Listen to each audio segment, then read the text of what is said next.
In 1981, Xerox introduced the Star Office Information System. The radical user interface of Star had a major impact on the office system and personal computer industry. Star introduced the use of icons to represent objects and applications, the desktop metaphor with a direct manipulation interface, windows containing multimedia documents, property and option sheets, and generic commands. In some ways, such as its use of the move, copy, and delete functions, Star remains unsurpassed in the consistency of its interface. Other features, such as multilingual, multimedia documents, have only recently appeared in other systems. The following videotape was made in 1982 by two Star designers, David Canfield Smith and Charles Irby. It illustrates some of the innovations in computer-human interfaces embodied in the Xerox Star. I'm David Smith. I'd like to introduce you to the Xerox 8010 Star Information System. This is a new computer designed for office professionals. It consists of a processor, a large display screen, a keyboard, and a pointing device called the mouse. Stars are normally connected together by the Ethernet local area network. This not only allows stars to communicate with one another, but it also lets them share resources such as file storage and printers. The mouse has a ball on the bottom that rotates as the mouse slides across a flat surface. This moves a cursor on the screen in corresponding motions. It has two buttons on top that can be sensed under program control. You can use these buttons to specify objects and destinations for commands. The keyboard consists of a standard typing array and three groups of function keys. The left group contains the generic functions: delete, copy, move, and show properties. These four are used throughout the system. For example, you use the same function key, move, to move a character in text, a line in an illustration, a fraction in an equation, or a document in a file drawer. The top group of keys consists of common text formatting functions, making text bold, italic, underlined, super or subscripted, or in a larger or smaller font. The right group of keys consists of miscellaneous functions for getting online assistance, defining and expanding abbreviations, stopping ongoing operations, and others. The display screen shows your working environment. We call this the desktop. It is an electronic analog for an office. On the screens are small pictures or icons representing familiar office objects. This turned black because I pointed to it with the mouse and clicked the mouse button. We call this selecting the object. Selected objects highlight in reverse video. You can then operate on the selection with the delete, copy, move keys, and other keys. Let me select some of the other icons on the desktop. This is a folder, a records file, a file drawer, 3270 and teletype terminals, printers, and in and out mail baskets. Using the move key, you can arrange your desktop in any way you like.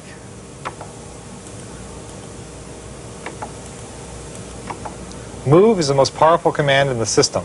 It replaces a large number of conventional computer commands, which we will point out as we go along. The copy command is also a powerful one in Star. It establishes a paradigm for creating. In order to create a new document, for example, you copy an existing one. Typically, Star users construct blank documents to act as form pad sources for new ones. Making a copy of one of these blank documents is like tearing a sheet off a pad of paper.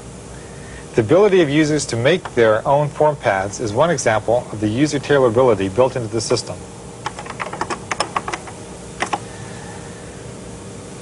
The Show Properties command allows you to display and change the properties of an object, such as the name of an icon.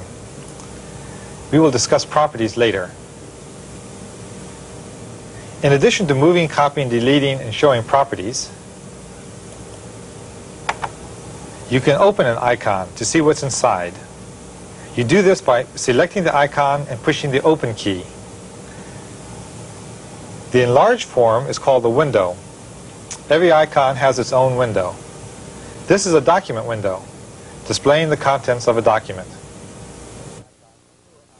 Filing is done by moving an icon into or out of a file drawer. These are electronic analogs of the drawers in an office filing cabinet. File drawers are physically stored on file servers connected to the Ethernet. These are local ones stored on file servers in my building in Palo Alto. These are stored on file servers in Los Angeles. You can have as many or as few file drawers on your desktop as you want. Regardless of where they're stored, you interact with them in the same way. When you open a file drawer, it displays a filing window. Each object stored in the file drawer is represented by a miniature icon, a name, and some other information. The names need not be unique or even present. For example, there are 2 copies of the document named NCC script. The dates tell me which is the latest version. Filing is accomplished by editing filing windows. You can select an object with a mouse and move or copy it out to the desktop.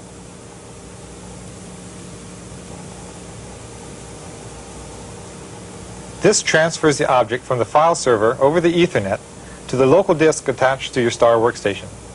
You can also move it from the desktop into a file drawer or out of one file drawer and into another for straight server-to-server transfers. Moving deletes the object from its old location. Copying leaves the original behind unchanged. Similarly, there is no print command. Printing is accomplished by moving an object to a printer icon.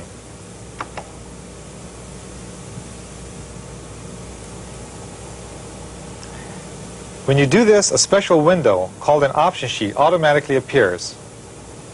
This is a dedicated form-like environment that is widely used in Star to supply arguments to commands or to show properties of objects. Its virtue is that it makes all of the options visible. You don't have to remember what they are. In this case, you can specify the number of copies to print and whether you want the document repaginated before it is printed.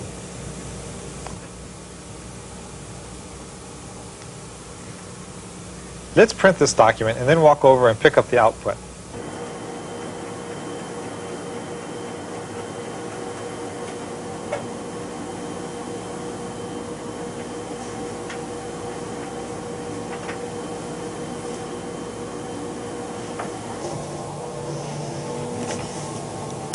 As you can see, the screen closely approximates the appearance of a printed page.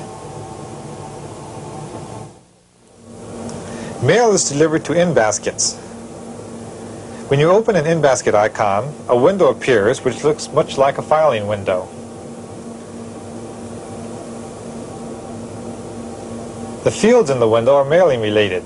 The recipients of the mail, the date it was sent, who it was from, and the name of the item. Here is a piece of Japanese mail.